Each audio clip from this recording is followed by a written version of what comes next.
ગુજરાતમાં રામદેવ પીરની માન્યતાઓ.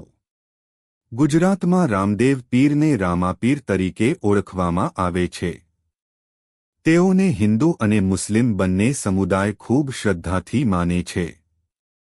ગુજરાતમાં રામદેવ પીર આસ્થા, એકતા અને ચમત્કારના પીર તરીકે પ્રસિદ્ધ છે.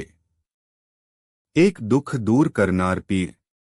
લોકોની માન્યતા છે કે રામદેવ પીરની સાચી મનથી પ્રાર્થના કરવાથી રોગ દૂર થાય, સંતાન સુખ મળે, ઘરેલું કલહ શાંત થાય, માનસિક શાંતિ મળે. ખાસ કરીને પગના રોગ, લકવો અને ચામડીના રોગોમાં લોકો માનતા કરે છે. બે હિન્દુ મુસ્લિમ એકતાના પ્રતીક. ગુજરાતમાં રામદેવ પીરને હિન્દુઓ ભગવાન તરીકે, મુસ્લિમો પીર તરીકે પૂજે છે. તેમની માન્યતા છે કે રામદેવ પીર ધર્મથી ઉપર માનવતાને મહત્વ આપે છે. ત્રણ ધજા અને માનતાની પરંપરા.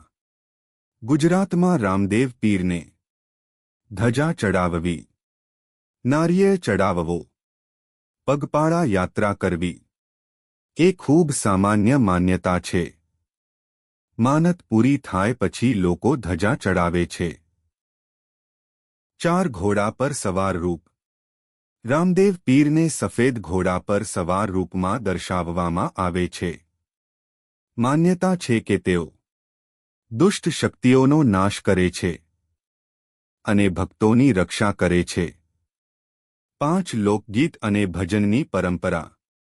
ગુજરાતમાં રામદેવ પીરના ભજન, હેલ, લોકગીત ખૂબ લોકપ્રિય છે. ભાદ્રવા મહિનામાં ખાસ કરીને તેમના ગીતો ગવાય છે. 6 રામદેવરા યાત્રાની માન્યતા.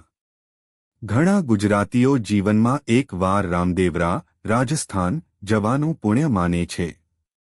કહેવાય છે કે ત્યાં જવાથી પાપ નાશ થાય અને જીવનમાં સુખ શાંતિ આવે. 7 ગામોના રક્ષક દેવ. ઘણા ગામોમાં રામદેવ પીરને ગામના રક્ષક દેવ માનવામાં આવે છે. ખેતર, પશુ અને ઘરનું રક્ષણ કરે એવી માન્યતા છે.